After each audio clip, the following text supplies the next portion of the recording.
Hello there and welcome back to the Sleep Science, the channel where you willingly close your eyes while I gently terrify you with cosmic what-ifs.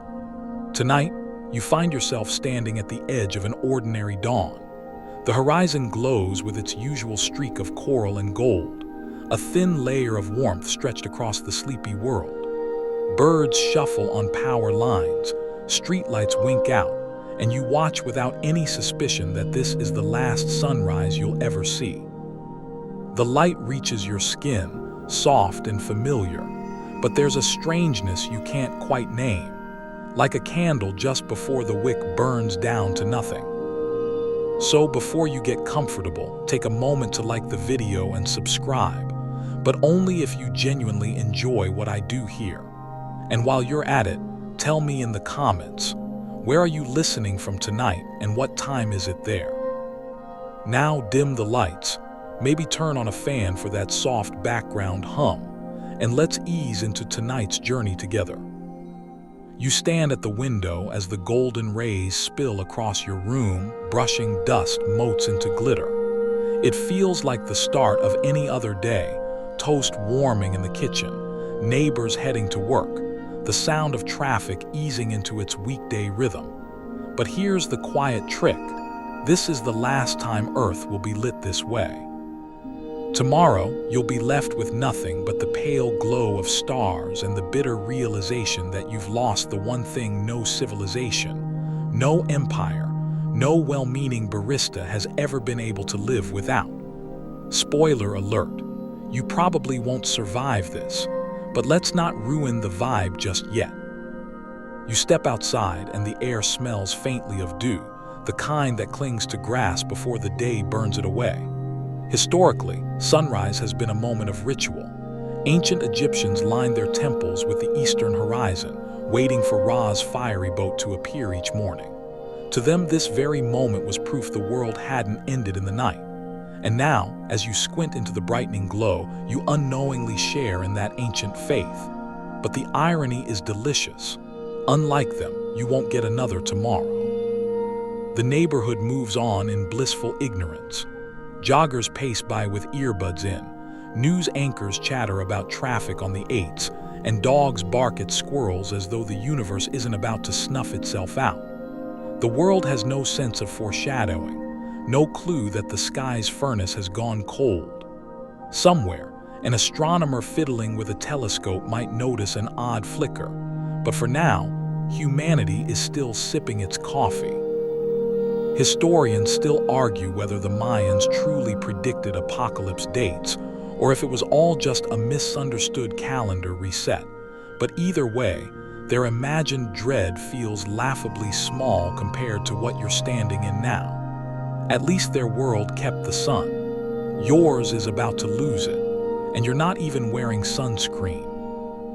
You tilt your head, noticing how the light seems a little thinner, though maybe that's just you. It clings to surfaces without its usual authority, stretching long shadows even as the day rises higher. Somewhere in the back of your mind, you wonder how plants would cope without that blazing fireball. The answer, of course, is badly. Photosynthesis isn't exactly a flexible process. But don't worry, the tomatoes in your neighbor's garden will at least get this last meal. The warmth on your skin feels like a lie. Imagine being handed a lottery ticket after the drawing is already over. That's what this sunshine is. By the time it's reaching you, the star that created it is already gone. 8 minutes ago, in the heart of the solar system, the sun sputtered out and no one thought to send you a text. There's a reason every culture has feared the dark. It's not the shadows, it's the absence. You breathe in deeply, savoring air that still carries the faint tang of ozone. Somewhere in history, the Norse told tales of wolves chasing the sun until one day they would catch it, plunging the world into darkness. You chuckle softly. Turns out, myth and astrophysics sometimes rhyme. If you told your ancestors this story, they'd have nodded and said, "Yeah, sounds about right." Around you, life hums with fragile confidence. Cars merge into traffic, emails ping into inboxes, and a million tiny plans unfold, blissfully unaware that by tonight, none of them will matter. You picture Cleopatra or Galileo or that one kid in history class who always corrected the teacher. All of them lived under the same sun you're losing now. None of them ever wondered what would happen if it just didn't show up. Lucky them. You sip your coffee and the steam rises in lazy swirls. The taste is earthy, familiar, grounding, until you remember there won't be enough beans to go around once the farms fail. Somewhere in the future, someone might trade a single cup like it's a diamond. If you're smart, you'll start hoarding. Too late. The neighbors already beat you to it. But for this moment, you let the light wash over you, the final bow of a star that carried life for billions of years. It's a curtain call, though you don't know it. Tomorrow will come, but the dawn won't. The horizon will stay black, the stars cruelly bright, and the air will chill until it gnaws at your bones. For now, though, the morning smells of toast and traffic, and the biggest problem you face is deciding whether to pack a jacket. The truth waits, 8 minutes behind the curtain, rushing toward you at the speed of light. 8 minutes. That's all the head start the universe gives you. The sun may be 93 million miles away, but even in death it lingers politely, letting its last rays sprint across space like a runner collapsing right after the finish line. You stretch in the fatting glow, no clue that the world you're standing on has already been set adrift. The irony is cruel. You feel the warmth of a star that no longer exists. By the time the light touches your skin, the switch has already been flipped. Somewhere in the solar system, the gravitational anchor that tethered Earth, Mars, Jupiter, all of them, has blinked out like a street lamp in a storm. And yet you don't topple into chaos immediately. You just sip your tea, check your messages, and think about how many unread emails you can ignore before HR calls. Meanwhile, the cosmos has already decided your orbit is over. There's a famous historical fact that gets tossed around in science classes. In 1687, Isaac Newton published his Principia Mathematica, laying down the laws of motion and universal gravitation. The idea that every apple, cannonball, and planet was held by the same invisible force was radical, almost magical. You, right now, are living the sequel Newton never wanted to write, the one where the central mass disappears and Earth becomes a free-floating orphan. But gravity is sneaky. It doesn't vanish instantly from your perspective because it travels at the speed of light. Just like the final rays of sunshine streaking toward you, the sun's gravitational pull has 8 minutes left in the tank. For those 8 minutes, you're still technically orbiting something that's already gone. Historians still argue whether Albert Einstein ever fully enjoyed being the guy who replaced Newton's universe with a relativity-shaped one. But either way, you're now starring in a relativity problem gone wrong. You look up at the sky and nothing looks different yet. Birds are still circling in their lazy patterns, planes drag contrails across blue, and the moon hangs comfortably in its usual place, reflecting light that was borrowed secondhand. That's the unsettling part. Reality doesn't give you a dramatic countdown. No swelling music, no flashing end-of-the-world banner. Just business as usual until the timer runs out. And what a timer. 499 seconds. That's all you've got before physics drops the hammer. You imagine yourself as a character in a video game, health bar full, timer ticking, clueless to the catastrophe coded just off screen. You've got time to finish your coffee, maybe even toast a bagel, but you do not have time to build a new sun. Quirky fact for you. In the 1970s, some astronomers seriously considered whether a second sun might exist, a small companion star orbiting at a great distance nicknamed Nemesis. It was blamed for triggering comet impacts that wiped out the dinosaurs. The idea never stuck, but tonight you wish they'd been right. A backup sun would be very handy right now. Unfortunately, Nemesis turned out to be nothing but a cosmic rumor, like Bigfoot with better PR. Seconds slip away. Somewhere, gravitational ripples ripple. Without the sun's mass pinning Earth to its neat oval path, the planet is already preparing to shoot off in a straight line, obeying Newton's first law like a teacher's pet. It won't be dramatic at first. You won't suddenly feel your shoes slide across pavement or see the oceans tilt like water in a bowl. But beneath your feet, the trajectory is shifting. The classroom globe has been nudged, and the chalk dust equations are unraveling. You check your phone again. Notifications keep rolling in. Weather app predicting a sunny afternoon awkward, headlines debating politics, someone posting a cat meme. The sheer normalcy is surreal. Humanity's collective brain hasn't caught up to the void racing toward it. If this were a movie, you'd expect a scientist to burst into a press conference, tie askew, screaming about 8 minutes to save the Earth. But in real life, no one's even canceled lunch plans. And then quietly, imperceptibly, the last photons arrive. They skim across your face, bouncing off your retinas, embedding themselves in your memory as ordinary daylight. You don't know you've just witnessed the end of the sun's life. If someone had told you, you might have laughed, shrugged, or asked if it was a TikTok prank. But the universe doesn't care about disbelief. The switch has been flipped, the lamp has gone cold, and Earth is now alone on the dance floor. You look around and the world continues to pretend it's fine. The dog walker tugs at a leash. The crosswalk light blinks walk. Somewhere a baby laughs. And then it happens, the first faint shift in light. Not dramatic, just a subtle dimming like sunglasses slipped over the sky. It's not sunset, it's something stranger, flatter, thinner. You squint. The shadows lengthen in ways your brain can't quite reconcile. The warmth on your skin falters. And suddenly, the coffee doesn't taste quite as reassuring. You've crossed the 8-minute mark. The curtain has dropped. The sun is gone. The change is subtle at first. So subtle you almost convince yourself it's a trick of your eyes. The light doesn't fade with the comforting theatrics of sunset. No glowing purples, no molten oranges melting across the horizon. Instead, it just flattens. The sky loses its gradient, turning from cheerful blue into a washed-out slate as if someone drained the color slider in Photoshop. You blink thinking maybe you've stared at your screen too long, but no, this is real. The sun has stopped feeding the sky. You expect panic sirens or at least a dramatic gasp from nature, but instead, everything holds its breath. The clouds hang pale and lifeless, robbed of their shadows.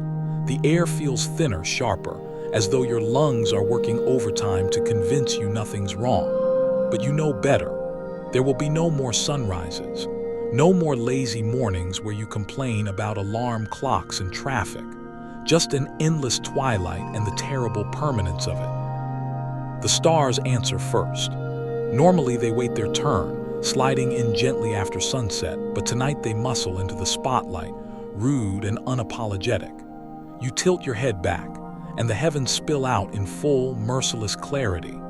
The Milky Way arches above you like spilled sugar. You can see Jupiter glaring bright, Saturn flexing its rings, and 1,000 points of light you've never noticed because the sun always bullied them into the background. For once, the stars have the stage to themselves, and they are dazzling. But the beauty carries a chill. They're shining not because the world is fine, but because your own star has abandoned you. There's the moon, too, caught in the act of confusion.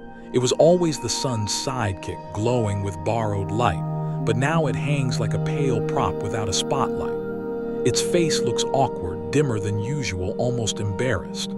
You imagine it mumbling, "Well, I guess I'm in charge now," like an intern suddenly promoted to CEO. Without the sun to play off, the moon becomes a sad nightlight, not enough to guide crops, oceans, or your sense of safety. Historical fact: the first humans to really notice the stars in broad daylight were sailors and astronomers during total solar eclipses. For them, it was a rare marvel, a brief moment to spot Mercury or Venus against the noon sky. But what you're seeing now isn't rare, it's permanent. No eclipse glasses, no countdowns, no cheering crowds. Just a silent reveal that never ends. Historians still argue whether ancient people who worshipped the sun feared eclipses more than they revered them. Either way, they'd all be very smug to see you shivering right now.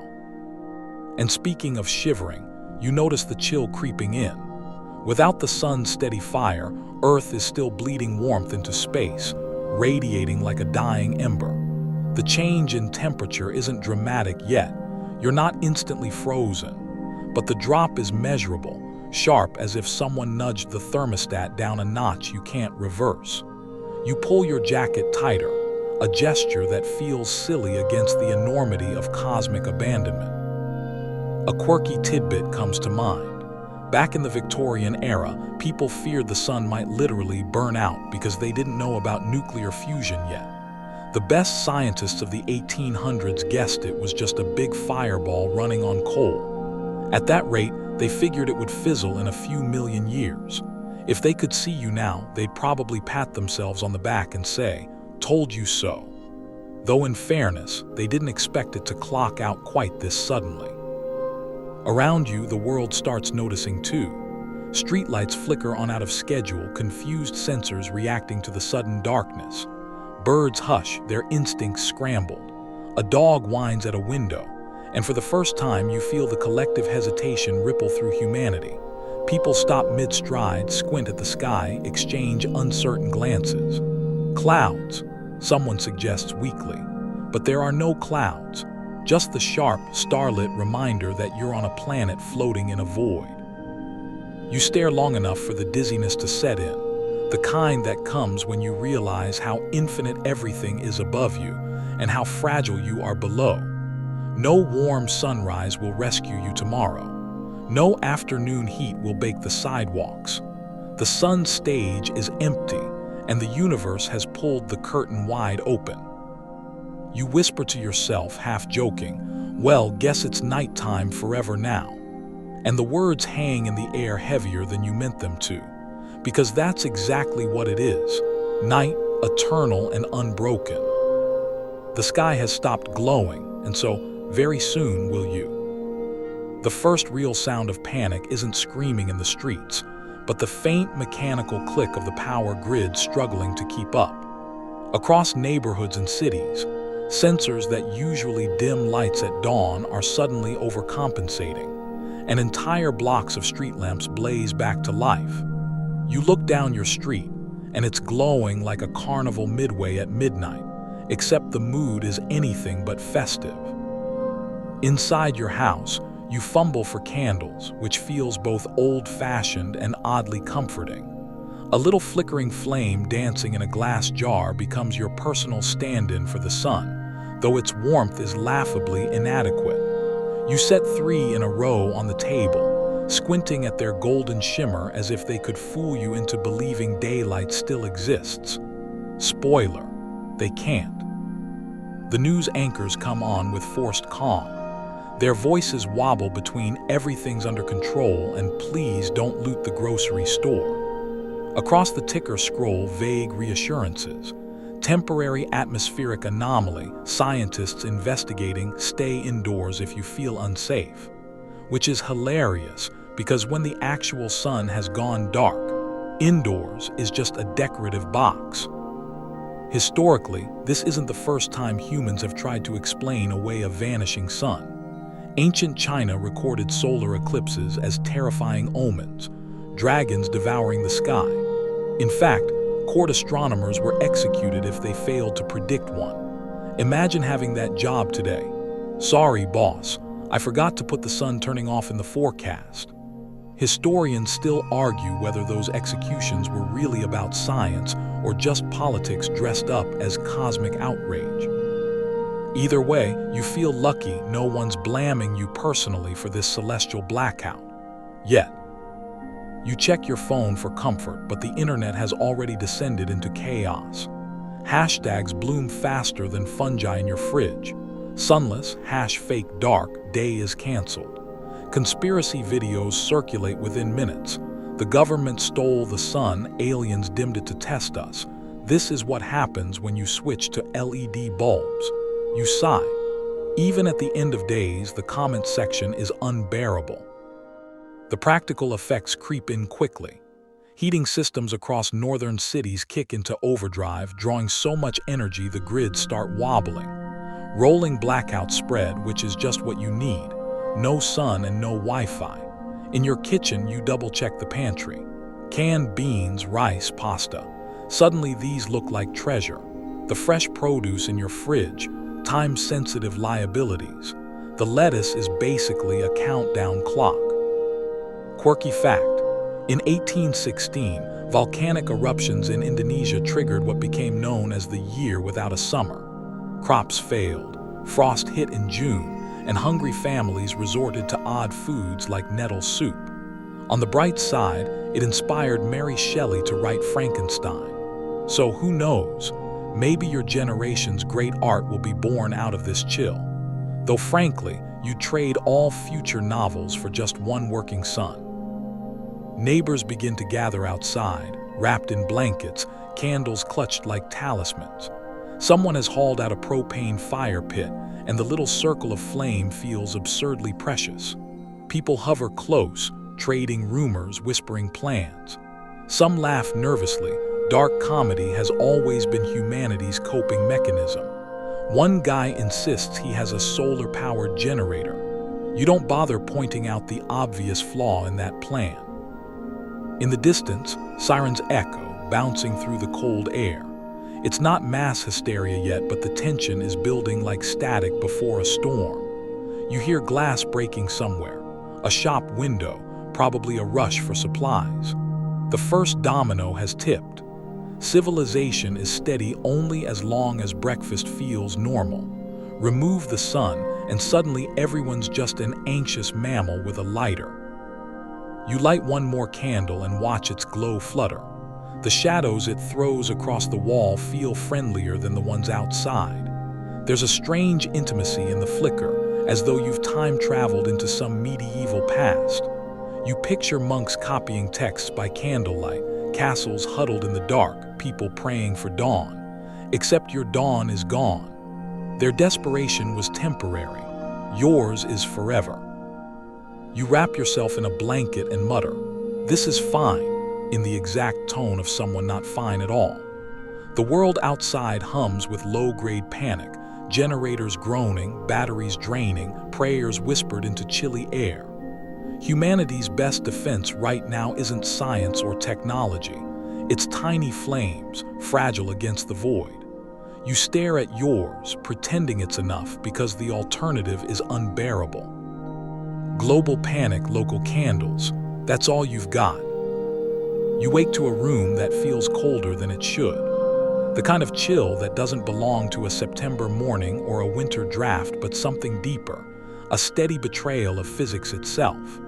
The sun has been gone just a single day, and already the temperature is beginning to slide. It's slow, almost polite for now, like the universe is giving you a grace period before slamming the freezer door shut. You shuffle to the window, blanket wrapped around your shoulders. Outside, the world looks normal in the strangest way. Streets are still there, cars are still parked, but the light is flat, bluish, eternal dusk. It's beautiful in a lonely, hospital-like kind of way. You rub the glass with your hand and watch your breath cloud against it. The air's bite is sharper than yesterday, as if the planet itself has started exhaling warmth into the abyss. The science part is ruthless. Without solar input, Earth loses heat at a steady pace. Within a week, the average global temperature drops to freezing. Within a year, it plunges to 100 degrees Celsius, give or take. That's not grab a jacket weather, that's oceans turning solid weather. But here in the first days, you can still pretend. People still jog, still drink overpriced lattes, though they now wear 2 scarves and an expression that says, "This is fine, right?" Historically, climate swings have always wrecked civilizations. The Norse settlements in Greenland, gone, thanks to a few centuries of cooling. The collapse of the Akkadian Empire around 2200 BCE. Historians still argue whether drought or war was the nail in that coffin. You look at your space heater and wonder if future historians, if anyone's left to be one, We'll argue whether humans lost Earth because of physics or just because they hoarded too many bags of frozen pizza. At night, you venture outside and hear the groans of pipes, the whine of overworked generators. The air has that brittle metallic tang that usually only comes in midwinter, except it's everywhere now in every breath. Neighbors pile on sweaters. Someone's already wrapped foil insulation around their windows. The community Facebook group is full of arguments about firewood theft. Civilization's new currency, heat. And speaking of heat, quirky fact. In the 17th century, people in Europe tried all sorts of desperate tricks to stay warm during the Little Ice Age. One popular fad, burning dried cow dung as fuel. Efficient, yes. Pleasant smelling, absolutely not. You shiver, thinking maybe humanity is only a few weeks away from a cow dung renaissance. The oceans haven't frozen yet, but their surfaces are cooling, mist steaming up like a kettle that's been switched off. You imagine standing on the coast, watching waves lap sluggishly, each one colder than the last. Within months, ice sheets will creep outward, choking off shipping lanes, silencing the cries of gulls. But for now, water still moves, restless and unaware it's living on borrowed time. Your own body is equally restless. You pile on layers, shirt, sweater, blanket, poncho, and still your toes curl against the creeping chill. You sip instant soup, warming your hands against the mug, knowing the heat will escape into the air the second you set it down. It's like trying to heat a cathedral with a candle. The scale of your problem is absurd. And yet people adapt in ridiculous ways. Someone on the news demonstrates how to make a thermal fort by camping in your bathroom with all the blankets you own. A TikTok trend emerges, dark sun cooking hacks, where influencers boil noodles over candles or invent recipes with shelf-stable foods. You laugh briefly because human beings will meme until the bitter end. But the laughter dies when you feel the draft sneaking under the door, reminding you this isn't a camping trip. This isn't a quirky blackout story you'll tell later.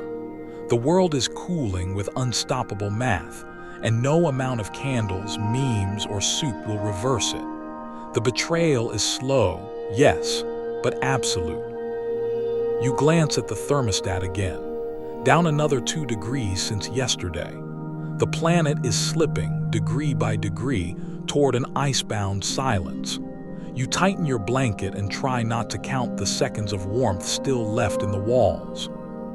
Temperature's slow betrayal, it's only just begun. Food, you never thought about it much beyond grocery lists, expiration dates, and the occasional guilty midnight snack raid. But now, with the sun gone and the chill seeping in, it becomes the obsession. Every meal you eat feels like theft from your own dwindling future. The pasta jar, the peanut butter, the canned soup, they're no longer groceries. They're survival tokens in a game you didn't agree to play. The first problem is obvious: photosynthesis. Plants don't do charity work. They need sunlight to power themselves. Without it, the green world begins to wither. Fields that once blazed with corn and wheat now sag into gray. Orchards lose their leaves, vines hang limp, and the crops in your neighbor's garden surrender overnight. The last tomatoes sit pale and unripe, like artifacts from a season that ended too soon. Historically, agricultural collapse has toppled empires. The Dust Bowl of the 1930s drove thousands of families from their farms. Famine in ancient Egypt reshaped entire dynasties. Historians still argue whether the fall of the Mayan civilization was driven more by drought or politics. But either way, food shortages played a starring role. And here you are, standing in the middle of a global food shortage that makes those seem like minor inconveniences. On the news, governments assure citizens that grain reserves will last for months. You almost spit your instant coffee at the screen. Months. Humanity needs decades. This is like bragging you've got enough gas in the tank to make it to the next rest stop when the road has just been ripped out. In the meantime, humans get inventive. Greenhouses blaze with artificial light, grow lamps running nonstop, sucking power from whatever grids haven't collapsed yet. Mushrooms suddenly become rock stars. They don't care about sunlight. They thrive in the dark, feasting on decay. The world laughs at mushroom-based diets today, but in a few weeks, fungus will be more precious than gold. Somewhere, a smug mushroom farmer is cashing in. Quirky tidbit. In ancient Rome, women used crocodile dung as a bizarre sunscreen. You chuckle at the memory. Remember how absurd that sounded back when the sun was still a thing. Now, you'd gladly rub yourself with reptile fertilizer if it meant coaxing one more tomato out of a frozen garden. Perspective changes quickly when the fusion reactor in the sky packs up and leaves. Your own pantry is thinning faster than you'd like. The bread is stale, the eggs are gone, and the apples bruise quicker in the chill. You eye the freezer, filled with meat and veggies, and realize it's no longer a freezer at all. It's becoming a time capsule. The colder the house grows, the longer that food lasts. Small mercies. People start experimenting. Hydroponics in basements, yeast cultures growing in jars, spirulina tanks bubbling in labs. The buzzword is closed-loop ecosystems, tiny imitations of Earth's lost abundance. It's clumsy, desperate, but there's something oddly beautiful about it too. Humanity is good at scraping by. You imagine little underground bunkers glowing with LED light, the hum of machines keeping lettuce alive for a few extra weeks. Still, the math is bleak. Billions of mouths, limited calories. You think of the Irish potato famine when a single crop's failure led to starvation and mass migration. Multiply that by every crop everywhere all at once. The scale makes your chest tight. You chew your last granola bar slower than usual, like savoring a relic. And then there's the wildlife. Bees collapse without nectar. Cows starve without feed. Chickens stop laying. Forests shed leaves and never regrow them. Birds migrate aimlessly, searching for warmth that no longer exists. The food chain itself begins to wobble, its dominoes toppling in silence. The irony. Humanity's most promising allies in this sunless age are things you once dismissed. Mushrooms, seaweed, and bacteria. The future of cuisine might be spore soup and algae shakes. Not glamorous, but functional. You imagine a Michelin star chef someday serving fermented lichen pâté as if it were an art form. Survival tends to make everything haute cuisine.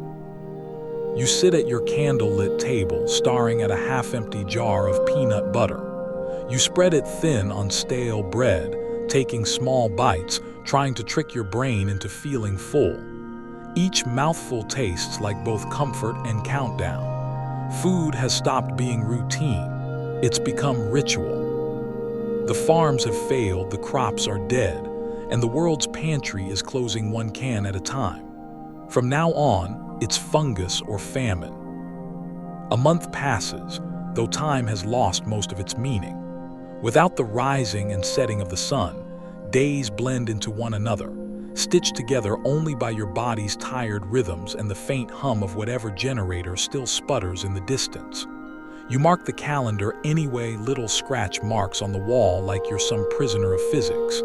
And maybe you are. Because 30 days in, the world has officially become an icebox. The cold isn't playful anymore. It doesn't nip, it gnaws. Stepping outside feels like opening the freezer door and realizing the freezer has expanded to cover the whole planet. The air burns your lungs with every breath, and sound carries strangely across the frost, sharp, brittle, like the world itself might crack if you press too hard. Earth's average temperature has plunged well below freezing. Lakes are sealing themselves under glassy armor, rivers sluggish and silent, waterfalls frozen in midair like sculptures in some apocalyptic museum. Snow isn't even the main character anymore. It falls, sure, but then it crusts, piles, and fuses into ice sheets that creep outward like a slow invasion. Within weeks, Entire regions resemble Antarctica, whether or not they're supposed to. You sleep beside your toaster oven now. Not as a joke, literally beside it. Every watt of heat matters, and you've rearranged your furniture so you can lie within arm's reach of the coiled glow. The hiss of its filaments is your lullaby. The crackle of the extension cord is both comfort and threat. Your breath fogs above you as you curl deeper into your blanket cocoon, and for a brief delusional moment you think, cozy. Historically, humans have survived cold spells before, but never on this scale. During the last glacial maximum 20,000 years ago, ice sheets swallowed much of North America and Europe. Our ancestors trudged through snow with furs and fire, painting animals on cave walls, dreaming of warmth. Historians still argue whether their survival came down more to clever hunting strategies or sheer stubbornness. Either way, they had one advantage you don't: their suns still worked. And yet people adapt. Cities begin consolidating, clustering survivors into smaller, heated zones. Stadiums become shelters, malls become dormitories, office towers turn into frozen honeycombs where entire families share the warmth of a single electric coil. The phrase body heat isn't just a biology lesson anymore, it's policy. Some areas even revive old Soviet-era designs for communal heating blocks. Personal space is now a luxury colder than the ice outside. Of course, not everyone makes it. Rural areas freeze first. Houses without proper insulation become tombs. Entire highways clog with abandoned cars, engines seized, windows frosted into opaque murals. The silence that follows is eerie, a hush that stretches across continents. Humanity's noise has dimmed, muffled under snowdrifts and despair. A quirky tidbit floats through your mind. In 1914, Ernest Shackleton's Antarctic expedition became trapped in ice. The crew survived by huddling together, eating seal meat, and maintaining a strict routine to keep morale alive. Against all odds, not one of them died. You wonder if future storytellers, if any exist, will speak of humanity's survival in similar terms: cold, hungry, but somehow still laughing. You light another candle and watch wax dribble down, pooling into hardened layers like miniature glaciers on your kitchen table. Even indoors, frost edges the windows, curling across the glass in intricate, cruelly beautiful patterns. Your breath makes little halos in the air, glowing in candlelight. It feels like living inside a snow globe someone shook too hard and forgot to put down. The animals fare worse. Birds that didn't migrate quickly enough now lie still beneath trees. Stray dogs and cats vanish, claimed by the frost. You hear nothing at night except the occasional groan of ice settling or the distant pop of a power line snapping under weight. The silence is almost merciful. Almost. Still, there are flashes of absurd humor. Someone in your block organizes blanket forts for kids, turning the dire need for insulation into a kind of neighborhood sleepover. One guy swears by tapping aluminum foil to his walls to reflect heat inward. Another swears by sleeping in the oven itself. I'm small, it works. Humans are weirdly good at laughing at their own extinction. But the truth remains. 1 month in, Earth is no longer the lively, blue-green marble you once lived on. It's an orb of ice adrift in the void, wrapped in silence, every sunrise memory nothing but an echo. You hug your toaster oven closer and whisper to yourself that tomorrow will be warmer, even though you know better. Ice rains now, and the crown is heavy. The first time you hear it, you think it's just the wind. A faint hiss, a strange whistle through the frozen branches. But it's not the wind. It's the atmosphere itself beginning to slip away. The sun's warmth didn't just keep you cozy. It also powered the invisible shield that wrapped the planet like bubble wrap. Without that constant solar push and pull, Earth's protective systems are starting to unravel. You sit near your window, wrapped in 6 layers, and notice how the stars outside seem a little sharper, a little crueler, as if someone turned the resolution up on the universe. That clarity is not a gift. It's a sign the sky is thinning. The air is leaking. Slowly, silently, but steadily.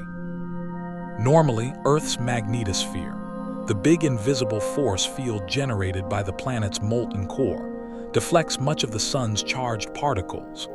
Solar winds stream outward, a constant gale of radiation that shapes the very bubble Earth floats inside. But now, with the sun gone, the winds vanish.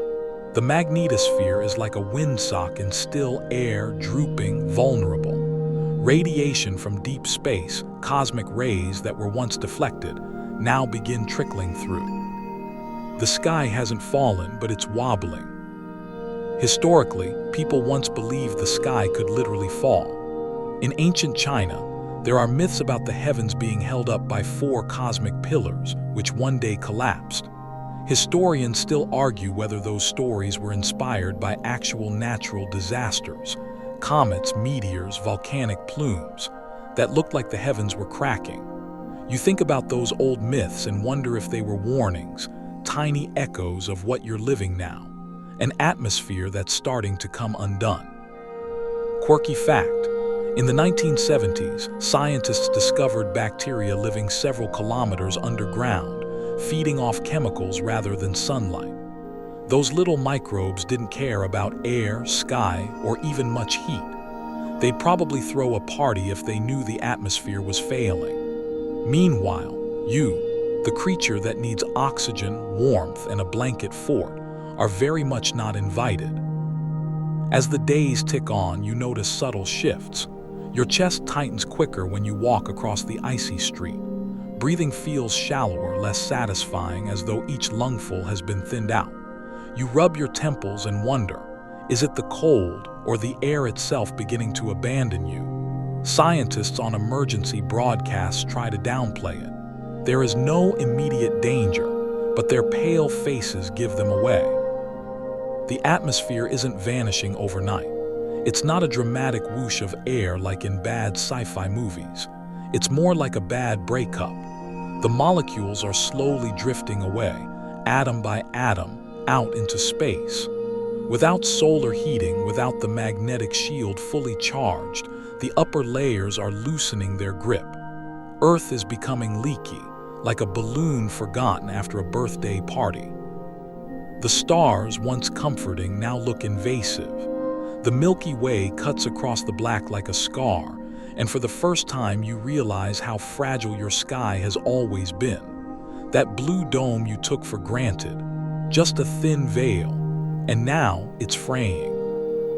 People respond with predictable desperation. Cities experiment with artificial domes, sealing districts beneath glass and steel to keep the warmth in and the thinning air stable. They call them urban terrariums. Inside, the light is fluorescent, the air recycled, the mood claustrophobic. You imagine future generations born beneath buzzing lamps, never seeing a real sky. Outside the domes, the atmosphere grows colder, thinner, and crueler by the week. At night, you lie awake and hear the faint creaks of your house settling in the cold. You wonder how long you'll have breathable air, how long before frostbite and suffocation stop competing and simply collaborate. You picture the atmosphere leaving like a ghost, vanishing upward into the stars. And the scariest part, no one knows the timeline. Maybe decades, maybe centuries, maybe sooner. You exhale slowly, watching your breath mist in the dim light. The air is still here for now, but you can already sense its absence, like a lover who's half-packed their suitcase. You hug your blanket tighter and whisper, "Don't leave yet. Not yet."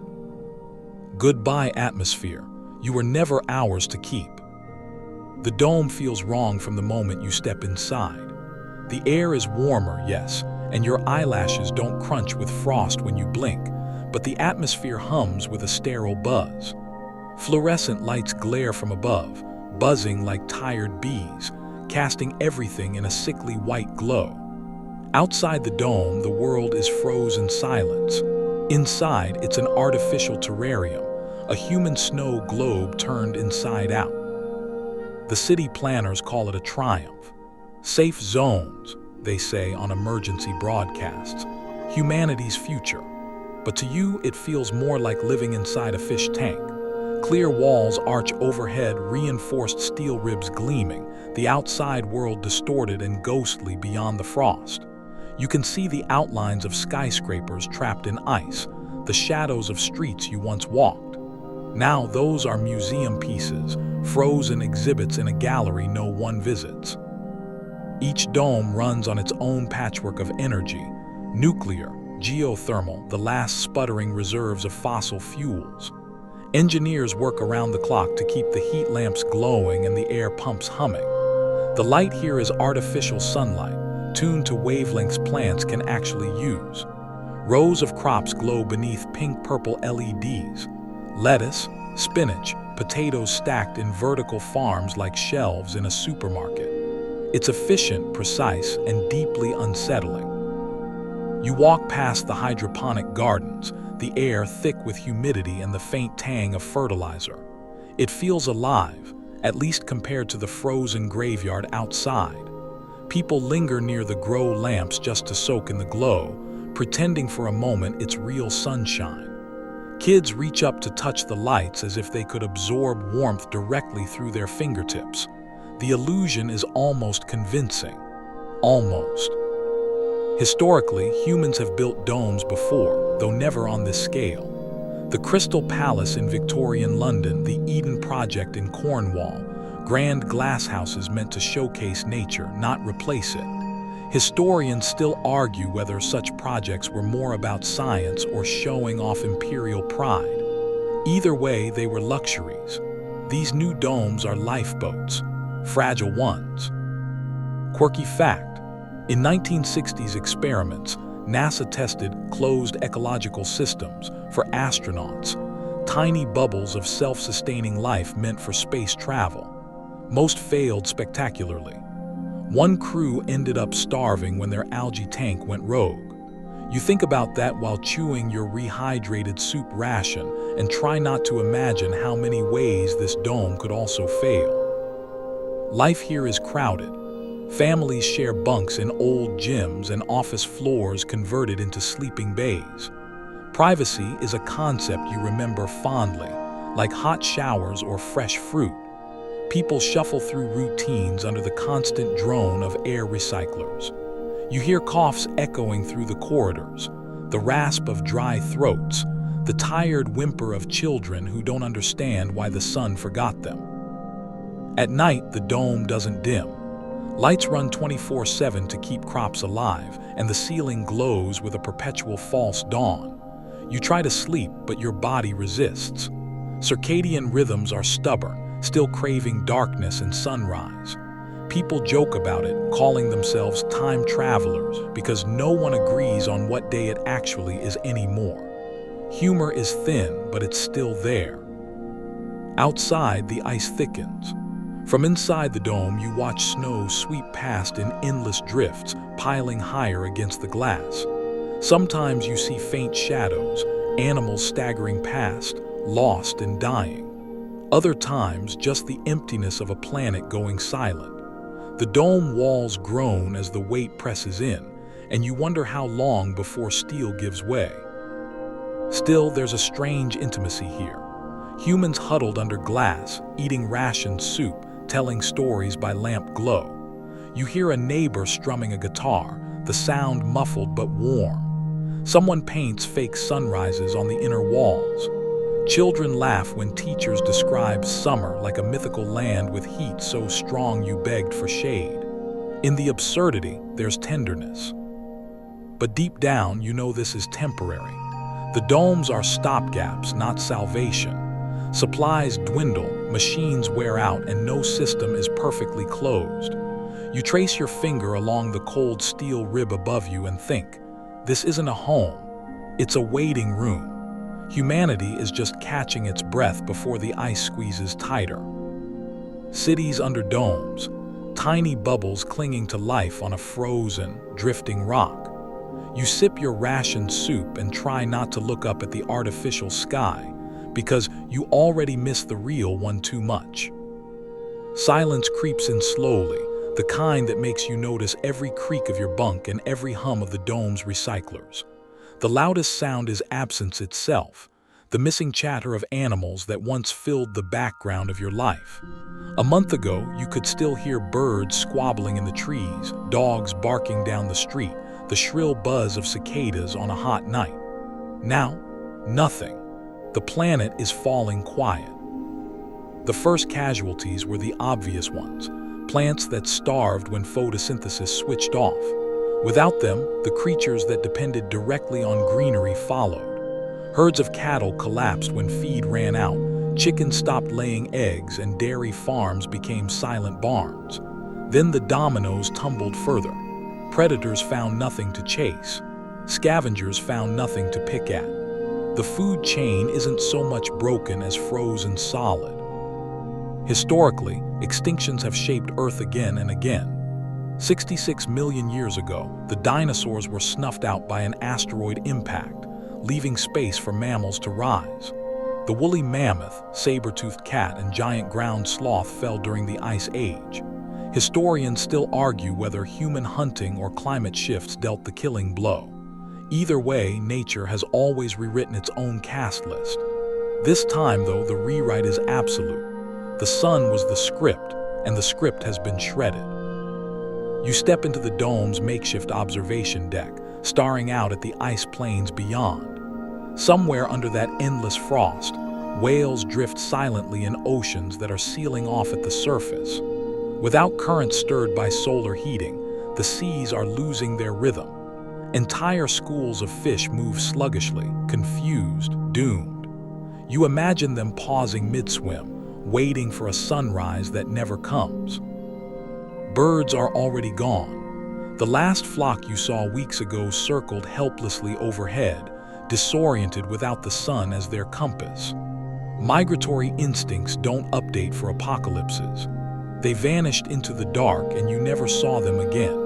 You still listen for them out of habit, expecting a chirp at dawn, forgetting dawn itself is a retired concept. And then there are the survivors. Always there are survivors. Cockroaches scuttle through the dome's cracks, their tiny armored bodies unfazed by cold and chaos. They snack on crumbs, plastics, anything they can find, thriving like it's spring break in Cancun. Of course, cockroaches will inherit the earth. Somewhere you almost laugh. Humanity built skyscrapers, rockets, domes, and yet the creatures most likely to outlast you can fit under a floorboard. Quirky tidbit. In 2007, researchers discovered a species of microscopic creature called the tardigrade, better known as the water bear, can survive in the vacuum of space, shrugging off radiation, freezing, even total dehydration. You picture them now, clinging stubbornly to frozen moss, microscopic champions of endurance. They don't care if the sun is gone. You, meanwhile, can't even fall asleep without an electric blanket. Inside the dome, pets are both comfort and tragedy. Families clutch dogs close, rationing scraps to keep them alive. Cats curl tighter than ever against their humans, but food runs out quickly, and not everyone can spare calories for a companion animal. You try not to think about the empty cages left behind at shelters when the cold first came. The silence deepens. Nights inside the dome stretch long, filled with the faint rustle of people breathing in their bunks, the occasional rattle of pipes. Outside, you know the world is frozen still, punctuated only by the groan of ice shifting under its own weight. Entire ecosystems have shut down, like someone hit pause on nature. Except this pause has no resume button. And yet, in the absence of birdsong, you hear something else, humanity filling the void. A child laughing at a knock-knock joke, someone strumming a battered guitar, the faint chorus of voices singing to keep spirits warm. It's quieter than the wild world you remember, but it's not nothing. Life echoes differently now. You crawl back into your bunk, pulling the blanket over your head and whisper to yourself, "At least the cockroaches are happy." It's a grim comfort, but a comfort nonetheless. The animal aftermath isn't fair, isn't pretty, but it's the way of things. When the sun goes out, the loudest voices vanish first, and the smallest creatures inherit the silence. You stand at the edge of the observation deck one night, staring through the dome's reinforced glass, and it finally hits you. Earth isn't orbiting anymore.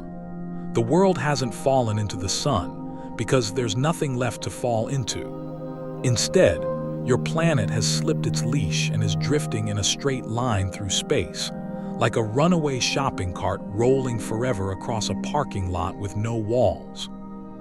It's unsettling in a way that's hard to describe. You don't feel it. Your feet still press against the frozen floor, your coffee still sits calmly in its cup. Inertia is smooth, patient, but knowing the truth, that your planet has left the family circle of the solar system, is dizzying. You picture the neat diagrams from school with their glowing yellow center and tidy ellipses. Now erase the yellow dot, erase the lines. Just fling every planet into darkness and let them scatter. Historically, the idea of planets orbiting in neat paths wasn't obvious at all. The ancient Greeks imagined crystal spheres holding each planet in place, nested like gears. It wasn't until Johannes Kepler in the 1600s figured out orbits were ellipses, not circles, that we started to understand the celestial choreography. Historians still argue whether Kepler's obsession with mystical numerology helped or hindered his discoveries.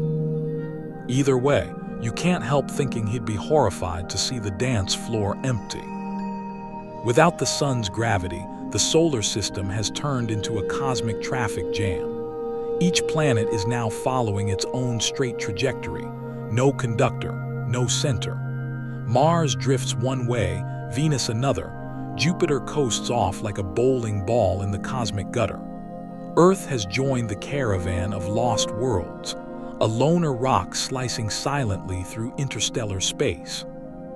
Quirky tidbit.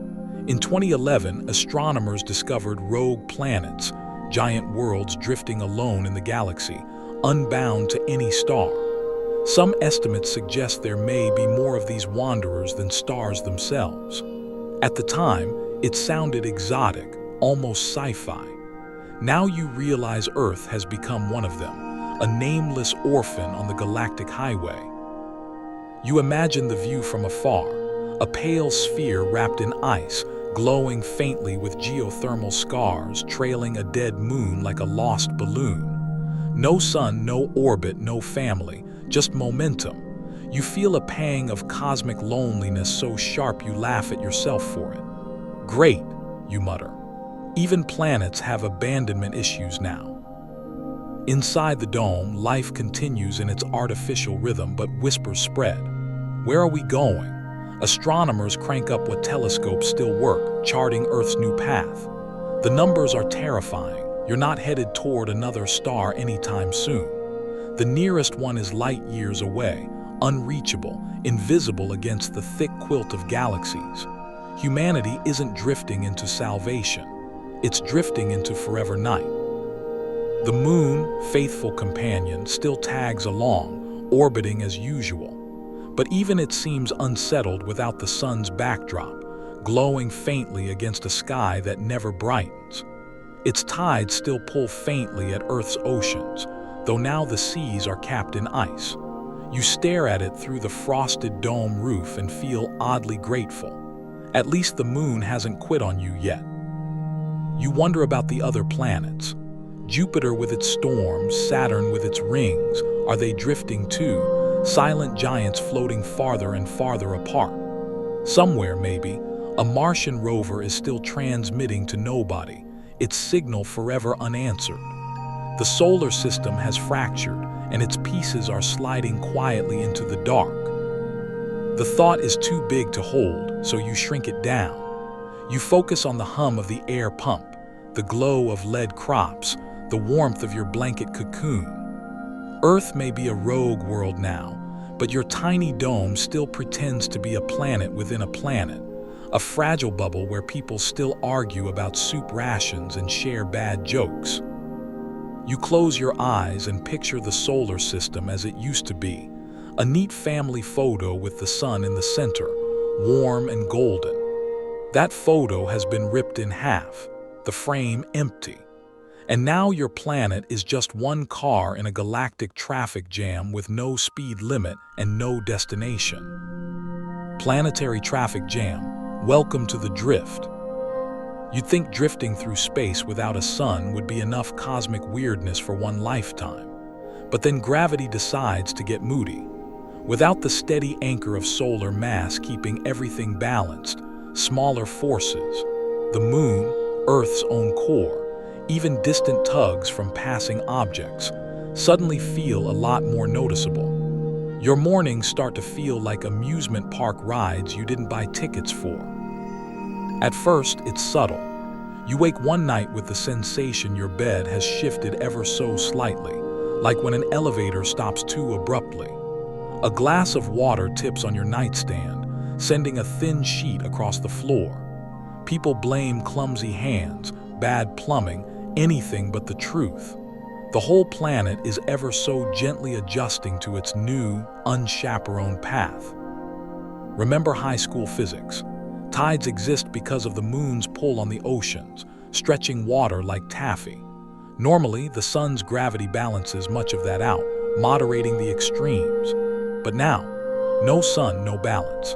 The moon's influence is center stage. What few seas remain unfrozen at depth begin to slosh more violently beneath their icy lids. Cracks echo through frozen bays as hidden waters surge and retreat.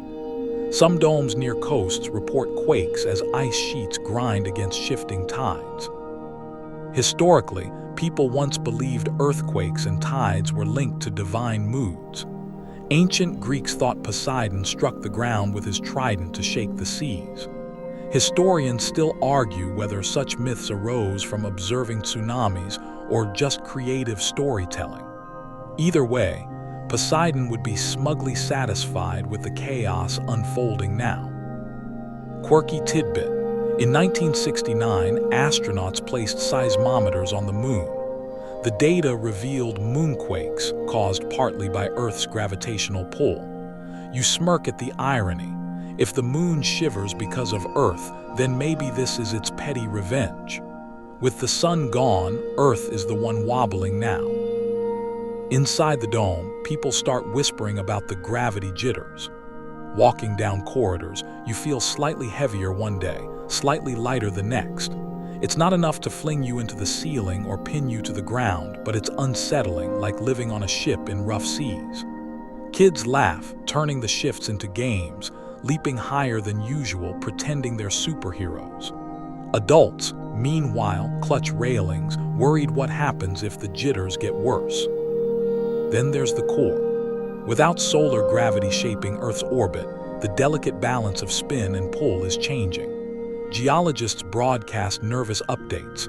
Minor shifts in Earth's molten interior could alter magnetic fields, even trigger volcanic spasms. And sure enough, one night you wake to reports of fissures opening near Iceland, steam venting into the cold air. The irony of volcanoes, Earth's furnace, still burning in a frozen world, isn't lost on you. Nature has a sense of humor, and it's dark. You step into the observation deck and brace yourself against the rail. The stars outside are steady, eternal, but beneath your boots the world feels unsettled. Like a giant marble rolling ever so slightly on a cracked floor. It's not dramatic, yet, but you can't shake the suspicion that inertia plus chaos makes for bad roommates. People start praying in their own ways. Some whisper to the moon, asking it to behave. Others scribble equations, hoping math will soothe their dread. You mutter, "Could you not, gravity?" as if sarcasm might hold the planet together. Still, life continues. Soup rations arrive, children giggle in low-G hallways, and maintenance crews patch cracks in dome walls. Humanity has always lived with earthquakes, tides, volcanoes, storms. Maybe this is just the new flavor, cosmic jitters. You sip your lukewarm broth and remind yourself that inertia is stubborn. For now, at least, Earth is still spinning. But as you lie awake later, the thought nags. If gravity can get this weird after a month, what will a century look like? Will tides rip apart frozen coasts? Will the core slow, the shield vanish, the planet tear itself open from inside? You don't have the answers. You just pull your blanket tighter and hope inertia, that quiet friend, keeps carrying you a little longer. Gravity's gotten weird, and so has your definition of normal. Through it all, the silence, the ice, the jittering tides, there's one stubborn fact you can't ignore. Earth is still spinning. No sun to orbit, no warmth to catch, no dawn to greet, but the planet keeps pirouetting through space as if inertia never got the memo. You wake, you sleep. Your body still aches for 24-hour rhythms even though the sky hasn't changed once in weeks. It's disorienting. Without sunrise and sunset, your brain is a confused tenant. The dome lights try to help, brightening, dimming, simulating day and night, but your body knows the difference. The darkness outside is eternal, so morning feels more like stage lighting than reality. You drink coffee at what the clock insists is 8 a.m., but it might as well be midnight.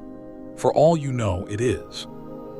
Historically, time itself has always been tethered to the sun. Ancient Egyptians invented sundials around 1500 BCE, measuring shadows to track hours. Medieval monks rang bells at solar intervals to structure prayers. Even mechanical clocks were originally synced to solar noon. Historians still argue whether people actually felt time differently in pre-industrial days, when darkness truly meant rest. But now you're experiencing a cruel inversion. Clocks tick, days pass, yet the sun is gone. You smirk bitterly. Remember those people who swore they were night owls?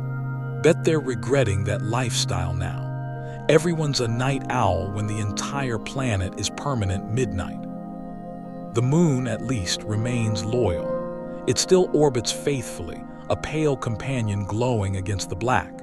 Its phases continue, though they look strange without solar contrast. A half-moon against a star-splattered sky feels like a magic trick, light without a source. You watch it glide night after night, grateful for at least one familiar anchor in this endless dark. Quirky tidbit. In the 1800s, some scientists believed the Earth's rotation might one day simply wind down, like a spinning top losing momentum. They weren't entirely wrong. Tidal forces are slowly lengthening our days, though only by milliseconds per century. You laugh softly, hugging your blanket. At this rate, you'll freeze long before you get to enjoy a 25-hour weekend. Inside the dome, people adapt to the spin with rituals. Lights brighten at sunrise, dim at sunset, even if outside nothing changes. Children are taught to say good morning and good night on cue because routine is sanity's best friend. You overhear someone mutter, "It's like we're actors in a play the sun forgot to attend." The line sticks in your head. And yet inertia is oddly comforting. Earth keeps turning, a stubborn metronome against the silence.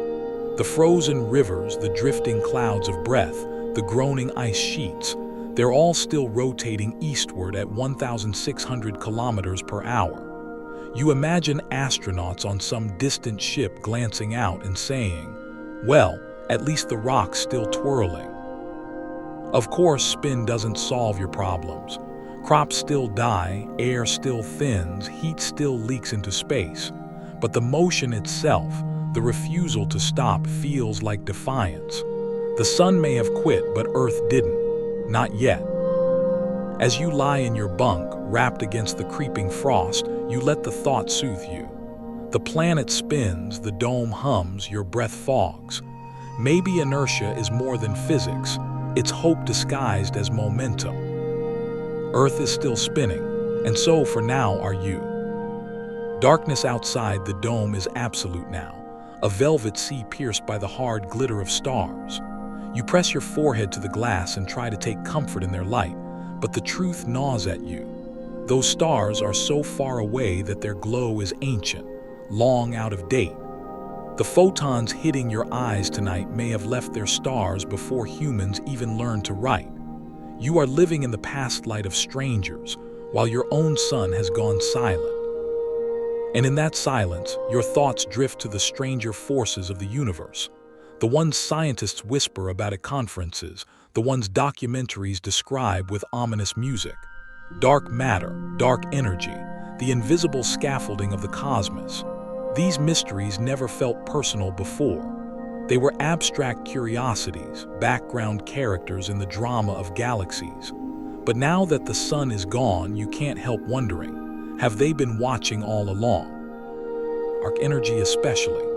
The idea that the universe is not only expanding but accelerating, pushed apart by some unseen force, sounds almost malicious now. Scientists don't know what it is, field, particle, property of space itself.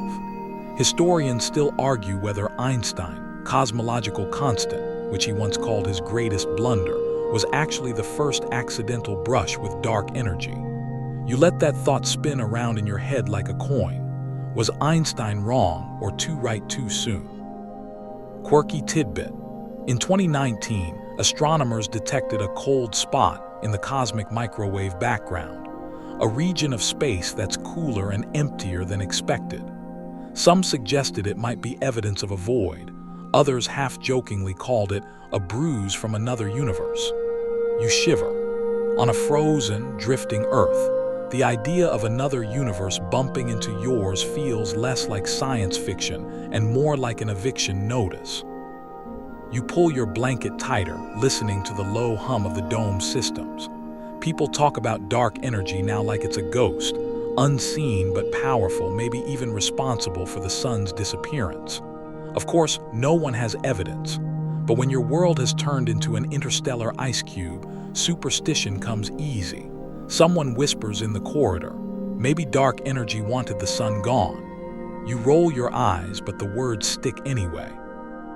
Out beyond the glass, galaxies wheel in silence, accelerated by forces no one understands. Earth is just a passenger, caught up in currents too vast to measure. You think of a leaf in a river, spinning, drifting at the mercy of water it cannot see. Humanity, bundled under domes, shivering with soup cans and battery lamps, is that leaf. And the river, the invisible hand of dark energy. The absurdity makes you laugh softly. Dark energy, dark comfort. That's what you call it now, half joke, half prayer. Maybe if the sun won't come back, at least the universe will cradle you gently as you drift. Maybe the expansion will carry Earth somewhere softer, somewhere with light. It's nonsense, of course, but nonsense is warmer than nothing. You press your palm to the cold glass, stars sharp against your skin through the illusion of distance. The universe doesn't answer. It never has. But you can't shake the sense that something vast and unseen is at work. Maybe it's physics. Maybe it's poetry. Maybe it's both. Either way, you breathe out a cloud of mist and whisper, "If you're out there, keep us spinning." You never gave much thought to the old cults of the sun, at least not beyond trivia night and dusty museum exhibits. Egyptians praising Ra and his golden bark. Aztecs sacrificing hearts so the sky fire would keep rising. Druids arranging stones to catch the solstice dawn. Back then, all of it seemed dramatic, superstitious, maybe a little bloody. But now, with the real sun gone and your world frozen under domes, you start to understand. They weren't wrong. They just understood sooner how fragile everything was. You sit cross-legged in the dim glow of a ration heater, soup cup steaming faintly in your hands, and you imagine what those worshippers would say if they could see Earth now. Probably something like, "We told you so." And honestly, fair. The rituals, the temples, the sacrifices, they were desperate insurance policies against the exact fear you're living. What if the sun didn't come back? Historically, entire civilizations were built around solar devotion. Pharaoh Akhenaten famously tried to force Egypt into worshipping At, the solar disk itself, as the one true god. His statues showed him bathed in long rays ending in hands, as though the sun personally reached down to bless him. Historians still argue whether his revolution was pure religion or a political stunt that backfired. Either way, the sun was central. Without it, no crops, no order, no life. Sound familiar? Quirky tidbit. In Japan, the imperial family still traces its lineage to Amaterasu, the sun goddess. She once hid herself in a cave, plunging the world into darkness until the other gods lured her out with a party and a mirror. Imagine if all it took to restart the sun now was a disco ball and good vibes. You'd volunteer to DJ in a heartbeat. Inside the dome, talk of the sun becomes almost religious again. People whisper about its light the way pilgrims describe holy lands, half memory, half longing. Children born after the blackout will never feel real sunlight on their skin, never squint at a summer afternoon, never sweat under August skis. Adults describe it to them like a myth, golden warmth pouring from the heavens, so bright you had to shield your eyes. The kids listen, skeptical. To them, heat lamps and LED grow lights are the sun. You feel an ache sharper than hunger when you realize they'll never understand the difference. And maybe that's the strangest part. As much as modern life pretended to outgrow myth, you find yourself wanting to pray. Not to Ra or Aten or Amaterasu, but to the sun itself, as though memory alone could coax it back. You imagine stepping outside, lifting your face to the ice wind and begging, just one more dawn. The thought makes you laugh, a brittle sound. If the ancient cults could see you wrapped in thermal blankets, muttering soup-flavored prayers to a dead star, they'd probably smile knowingly. They'd nod and say, yes, this is what we've always done. The sun may be gone, but its absence has become the new altar. And you, despite all your science, sarcasm, and skepticism, find yourself kneeling at it. Because deep down, you understand what they did. Without the sun, nothing else matters. Sun worship wasn't wrong, it was just early. You wander the frozen streets one day, outside the dome, bundled in every scrap of insulation you can find. The air bites, the silence presses, and the landmarks of your old life rise around you like eerie sculptures. The Eiffel Tower, entombed in rhyme, spiking upward into a star-sprayed sky. The Vegas Strip, lights long dead, casinos mummified beneath frost, neon signs now jagged icicles. Even your own middle school, windows shattered, halls stuffed with snowdrifts, stands as a frozen monument to the time when fire still burned in the heavens. It hits you then. Earth itself has become a museum, not one curated by human hands, but by the indifference of physics. Every building, every monument, every street corner where someone once laughed or cried is now sealed in ice. A billion accidental time capsules waiting for someone or something to stumble across them. Historically, humans have always left traces that outlast their civilizations. The ruins of Pompeii, preserved under volcanic ash. The library of Ashurbanipal, clay tablets surviving thousands of years of decay. Historians still argue whether the Great Pyramids were tombs, power plants, or just very elaborate real estate flexes. But the point is, they endured. And now, humanity's skyscrapers, subways, and shopping malls are frozen into the same kind of unintentional eternity. Quirky tidbit. In the 1970s, scientists buried time capsules meant to be opened centuries later. Messages, artifacts, even beer recipes preserved for the future. You chuckle, imagining aliens discovering Earth and concluding humans must have worshipped Budweiser. But really, the whole planet is a time capsule now, sealed in ice and silence, waiting for curious hands to brush it off. You picture alien archaeologists landing someday. They'll find Paris still standing, though her streets are glassy rivers of frozen sand. They'll peer into New York's subway tunnels, packed solid with ice, train cars trapped mid-commute. They'll step into classrooms, chalk still scribbled half-finished on boards, desks lined up as though the bell might ring any second. Humanity didn't clean up before leaving. It just froze in place. Even your own memories feel fossilized. You stand in front of that middle school, staring at the playground where you once skinned your knees, and realize it will likely outlast you now.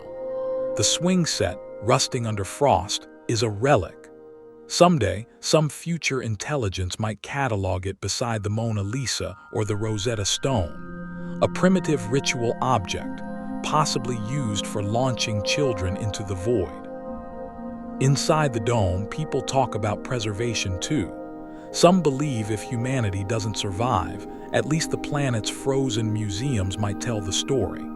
They sketch plans for archives sealed in glaciers, messages etched into steel plates, songs stored as vibrations in crystal. One artist carves poetry into blocks of ice, knowing it will be illegible soon but not caring. Fossils of us, she says, smiling sadly. You return from your frozen walk and sit beneath the hum of the dome lights, sipping thin soup. You picture the Eiffel Tower standing proud centuries from now, glittering under alien starlight, its elevators frozen mid-ascent. You imagine the Vegas Strip twinkling faintly under auroras caused by cosmic rays, roulette wheels frozen in eternal spin. And your middle school, a shrine of awkward adolescence, enshrined forever. The idea comforts you. Maybe humanity won't live, but humanity will last, in stone, in steel, in the frozen fingerprints we've pressed onto Earth. The sun may have abandoned you, but the fossils of us will remain, stubborn, waiting for curious eyes to read them. You sit in the dome cafeteria, poking at a bowl of reheated mushroom stew, when someone at the next table mutters it. We should just restart the sun. The comment is half a joke, half a desperate plea, but the silence that follows tells you people are taking it seriously. Humanity has always loved impossible projects, after all. Soon the talk spreads. Whiteboards fill with sketches, napkins with equations, old textbooks cracked open like sacred scrolls. Ideas range from audacious to absurd, but nobody laughs. Because what else is there to do but dream of turning the lights back on? The most straightforward idea, solar ignition. If the sun was powered by nuclear fusion, maybe humanity could light it again, like striking a cosmic match. Proposals float about building Titanic reactors, hauling them into orbit, and bombarding the solar corps with hydrogen. You imagine the Earth's last rockets carrying payloads of fuel, aimed at a star that doesn't burn anymore. The flaw, of course, is obvious. You'd need more fuel than the Earth itself contains. Still, the schematics look inspiring in the glow of ration lamps. Then come the wilder plans. One group insists on harvesting a black hole, capturing its energy output, and using it to power artificial suns. Another swears by Dyson spheres, colossal structures wrapped around hypothetical replacement stars. A team of engineers sketches out a giant space mirror, angled to reflect light from other stars toward Earth. The image makes you laugh. Humanity turning the entire solar system into a galactic disco ball. Historically, humans have always clung to technological salvation. During the Cold War, there were serious projects for space mirrors to beam sunlight onto Soviet cities during long winters. Historians still argue whether these were ever feasible or just propaganda stunts. Either way, the idea of stealing light from space isn't new. It's just never been so desperate. Quirky tidbit. In the 1980s, an artist proposed placing an enormous reflective satellite in orbit to act as a second moon. It never happened, but right now, you almost wish it had. A fake moon is better than none at all. Inside the dome, debates rage late into the night. Some argue Earth should leave the sun behind entirely, embrace its new rogue status, and focus on adapting underground. Others insist humanity must try, even if failure is inevitable, because attempting to reignite the sun is less terrifying than admitting it's gone for good. You sip your thin stew and think, This is the closest thing to religion left, faith in impossible engineering. Children draw pictures of rockets shooting flames at the sky. Artists sketch mock-ups of glowing artificial stars tethered to Earth like balloons. A group of hackers starts tinkering with old satellites, joking they'll crowdsource the sun. The plans are naive, impractical, absurd, but there's something beautiful about them. Hope disguised as schematics. And you can't help playing along in your own head. You imagine standing on a frozen field, staring upward and seeing the sun flicker alive again, weak at first, then swelling bright, warming your skin, thawing the world. The ocean steaming back to life, birds returning, laughter spilling outdoors again. You know it's fantasy. But for a moment, fantasy feels warmer than the blanket around your shoulders. You finish your stew and glance around the cafeteria. People are still sketching, still arguing, still daring to believe. Maybe you can't restart the sun, but maybe, just maybe, humanity can restart itself. Centuries pass, not that you can count them easily anymore. Without the sun, calendars are guesswork, seasons are gone, and time is measured only by the creak of glaciers and the steady hum of life support. The domes that once felt temporary have thickened into civilizations. They are no longer lifeboats, they're home. Outside, Earth is an ice marble, crusted in glaciers miles deep. Oceans sleep under frozen ceilings, locked in silence, but beneath those lids, life stirs. Some fish and microbes cling stubbornly to geothermal vents, drifting like sparks in the abyss. Humanity, too, has learned the same trick: survival in pockets of warmth. You walk the curved hallways of a subterranean city, carved into bedrock and glowing with bioluminescent fungi. The air is humid, faintly earthy, carrying the smell of moss farms and mushroom vats. Crops here aren't wheat or corn, but spirulina tanks bubbling green, trays of yeast cultures, racks of glowing mold. People sip algae smoothies with the same reverence once reserved for wine. The cuisine of Ice Earth is clever, pale, and surprisingly inventive. Historically, humanity has survived ice ages before. Archaeologists point to caves where fires burned continuously, where ochre-painted hands pressed against stone walls like signatures of survival. Historians still argue whether those early humans banded together out of necessity or sheer stubbornness, but the evidence is clear. Community was the difference between life and extinction. And now, centuries later, community is once again the only flame left. Quirky tidbit: in Siberia, researchers once found seeds buried by ancient squirrels during the last ice age. Those seeds were 30,000 years old, and they still sprouted when thawed. You imagine future scientists here in the domes, experimenting with caches of frozen corn or rice, hopping to coax life out of history's pantry. Society itself has changed. Skin grows pale without sunlight, hair fine and ghostly. Children born here squint at old descriptions of blue sky as though it's a fairy tale. Generations adapt to low light with larger pupils, steadier night vision. Songs celebrate not the dawn but the hum of geothermal plants. Festivals aren't about harvest but about the rare success of an air recycler running a decade without failing. You sit in a communal hall lit by bioluminescence, listening to a storyteller spin myths of the great fire above. Children gasp at the idea of warmth falling freely from the sky, skin warmed without lamps, fields golden with light. To them, the sun is a legend. To you, it's memory.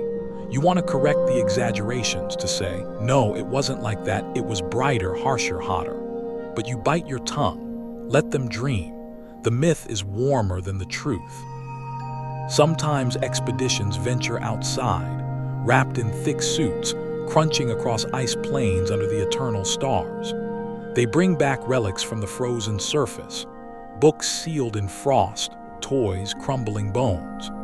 These become treasures displayed in underground museums, reminders of a world that once basked in sunlight. Children press their hands to the glass cases, wide-eyed, trying to imagine playgrounds that weren't buried in glaciers. And though the world is quiet, it isn't empty. Humanity has adapted before: agriculture, fire, electricity. This time, the tools are different: mushrooms instead of wheat, geothermal heat instead of solar. Civilization is thinner, paler, stranger, but it's civilization nonetheless. You walk through the glowing tunnels, brushing your hand against the damp stone walls, and realize this is the new Earth. Pale children with wide eyes, laughter echoing in the caves, songs about machines instead of harvest moons. The sun is gone, but life, clever, stubborn, ridiculous life, has not surrendered. Ice Earth isn't the same planet you once knew. It's stranger, quieter, but it's alive. And for now, that's enough. It happens so quietly you almost miss it. A faint crackle on the radio buried under static. At first, you think it's just interference, the usual hiss of background radiation, the cosmic microwave echo of the Big Bang itself. But then you hear it again, a pattern, not natural, not random, a signal. You sit bolt upright, soup spoon clattering from your hand. Generations have passed in these domes, huddled under rock, convinced humanity was alone in its frozen drift. But now the radio sings differently. Someone somewhere is speaking. The engineers swarm the receiver, adjusting dials with trembling fingers. And slowly through the static, a voice emerges. Not words you understand, at least not at first. The cadence is too precise, too deliberate to be noise. They're counting, sending numbers, repeating sequences like an open hand extended in the dark. The alien equivalent of "hello, is anyone alive out there?" Historically, humans have sent out their own cosmic hellos. The Arecibo message of 1974 beamed toward a star cluster with its binary map of humanity. The Voyager golden records, etched with music, greetings, and even diagrams of human anatomy. Historians still argue whether those messages were hopeful outreach or reckless invitations. You sit in the glow of the console and think, maybe this is the reply. Maybe someone finally wrote back. Quirky tidbit. In 1977, astronomers at Ohio State University detected a mysterious burst of radio energy, the famous WOW signal. To this day, no one knows what caused it: a stray comet, interference, or the first hello that went unanswered. You imagine the aliens now, irritated. We said wow and you ghosted us. The signal continues, pulsing steady. Scientists huddle over printouts, mapping the rhythm, converting it into graphs, then tones, then crude images. A pattern emerges. Shapes that might be constellations, diagrams of molecules, even rough sketches of something that could be beings. They're reaching out, curious, deliberate. Not conquerors, not saviors, just neighbors knocking politely. Inside the dome, rumors spread faster than facts. Some say the aliens have come to rescue you, to tow Earth into orbit around a new star. Others insist it's a trap, a predator's lure in the void. Children giggle about space pen pals. Elders shake their heads, muttering, "Too late anyway." But you can't stop the surge of hope in your chest. For centuries, the stars have been silent witnesses. Now they're answering. You press your hand to the cold console, imagining someone or something on the other end doing the same. Maybe they're staring at their own frozen world, wondering if anyone else survived. Maybe they're hearing, as the joke goes. Maybe extinction isn't a closed door but an invitation to knock louder. The message loops again, simple and insistent. A cosmic inbox ping, one new message. You whisper into the static, half prayer, half joke, "Hey, it's us. We're still here." It starts as a rumor because of course it does. A tech pauses by the dome glass, squints into the starshot black, and whispers that they saw something. A glimmer. A pinprick that didn't look like a star, more like a match being struck behind velvet. You roll your eyes. People have been seeing miracles in shadows since the candles first came out. But you drift to the observation deck anyway, mug of thin mushroom tea warming your hands like a tiny promise. At first, there's nothing but the same old forever night. The Milky Way looks smug, the moon a chalk coin, the ice fields below you as still as a held breath. You press your forehead to the glass until a halo of condensation blooms around it, and you almost miss it. A stutter in the dark, a faint smear of pale that isn't a comet, isn't an aurora, isn't anything your brain has filed under normal. Someone nearby gasps. Someone else laughs like they're afraid to cry. The word flutters out of a dozen mouths at once. Light. You know better than to trust first impressions. The universe doesn't turn friendly because your dome wants a happy ending. You run through the possibilities the way you've learned to catalog rations. Bioluminescent cloud. No, electrical arc. Too steady. Alien ship. Sure, why not, but it feels bigger. Then a memory slips in with a chill. 8 minutes. It takes about 8 minutes for anything the sun does to reach your eyes. If there were a flicker, if something ignited, spasmed, or was replaced out there, you'd only know after those 499 seconds skittered across the void. This glow, faint and stubborn, begins to brighten, not like a switch, but like a fire remembering itself. Historically, people have watched the sky for omens that turned out to be physics wearing a dramatic hat. In 1859, the Carrington event sent solar flares crackling toward Earth so fiercely telegraph machines sparked, and papers caught fire. Historians still argue whether the so-called Dark Ages were truly dark or just a rebranding by later centuries. But right now, even the worst centuries feel like beach vacations compared to this. You press your palm to the glass, as if you could feel warmth through meters of cold and steel and vacuum. And then, undeniably, the horizon changes. The black is still black, but there's a seam in it now, a filament tracing the edge of the world. Not gold, not yet, more like a ghost of day.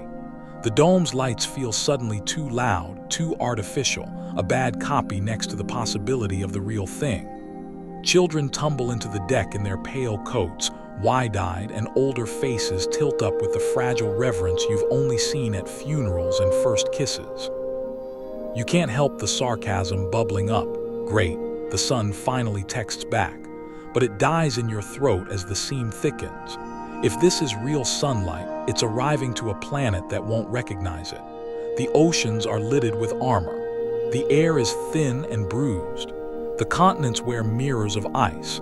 Albedo will fling a huge fraction of any new light straight back into space. Snow blindness will spike before sunburn does.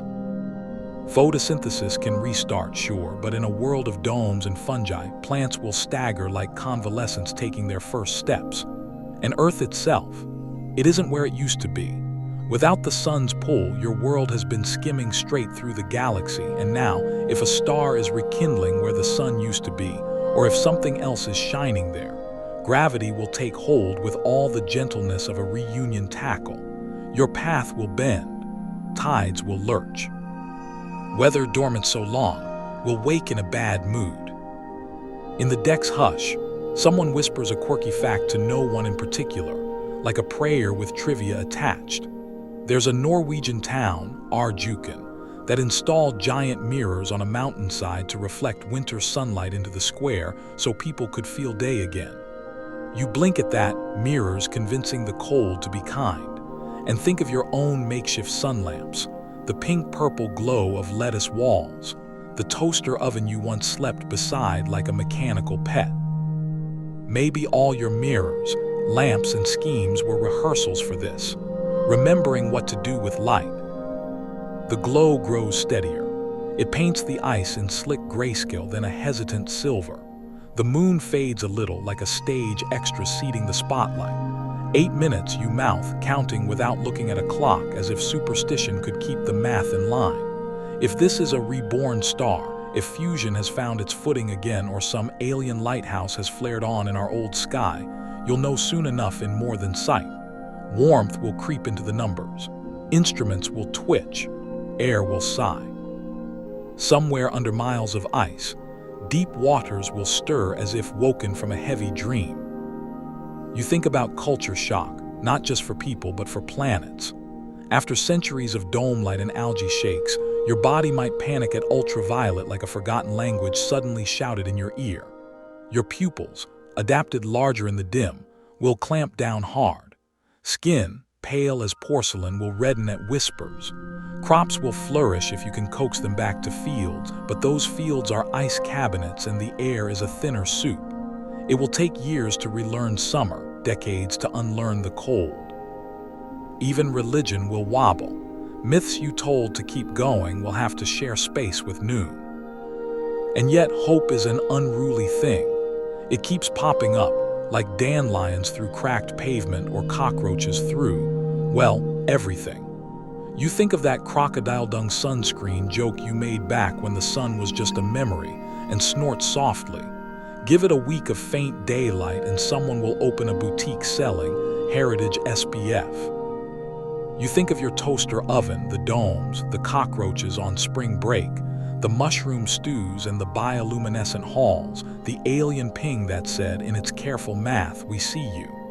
If the light returns, you won't be the same species that last looked up. You'll be slower, paler, funnier in your resilience. But you'll know exactly what to do. Step outside together and squint. The glow thickens again, no longer a seam but a band. You can almost convince yourself there's color in it now, a diluted honey spreading along the edge of the world. Your chest aches in a way that is not hunger. Around you, people murmur, not prayers, not quite, but thank yous with nobody to receive them. You carefully pull off one glove and press your bare fingertips to the glass. It's still cold. Of course it is. Heat lags. Day takes its time. The universe loves a slow reveal. If the sun, or a sun, has come back, it's meeting a planet that learned to live without it. That might be the point. Love the light, yes, but don't forget the dark taught you how to huddle, how to share heat, how to laugh under blankets when laughter seemed like theft. When the first true ray finally spills over the ice and telegraphs itself across your face, you're ready to be someone who remembers both. You inhale, steady and fogging the air, and whisper, okay, we can work with this. It is not triumph. It is not surrender. It's the truce you make with a sky that went missing and maybe found its way home.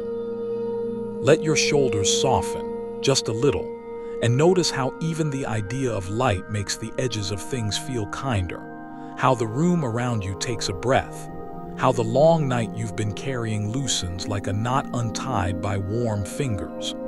You don't have to rush anywhere. Nothing is waiting outside your door except quiet, and quiet can be a friend when you let it sit beside you. Imagine the horizon as a thin ribbon. Imagine it brightening by degrees so slow you can count them with your heartbeat. Imagine the ice holding still, listening, the air itself leaning closer as if to hear a secret. The machines hum steadily, a soft blanket of sound. And in that hush you can set down the what-ifs, the timelines, the numbers. You can set them gently on the table and step back. Your breath is an easy tide, in and out, cool at the tip of your nose, warm at the back of your throat. There's room here for rest, and room is a luxury you're allowed to take. If a memory drifts in, of sun on your skin, of a breeze riffling leaves, let it pass over you like a slow wave, leave it unchased, and watch it melt into the darker water beyond. Feel the blankets heavy and kind. Feel the way your jaw unclenches when you notice it, the way your hands quietly release their tiny fists, the way your eyes want to close but don't need permission. You are safe enough to be still. You are carried by a world that, against every odd, kept turning and will keep turning while you sleep. And if somewhere far away, a light decides to climb back over a quiet rim of earth, it can find you resting, breathing, ready. You have done enough for tonight. The rest can wait until morning, whenever morning arrives.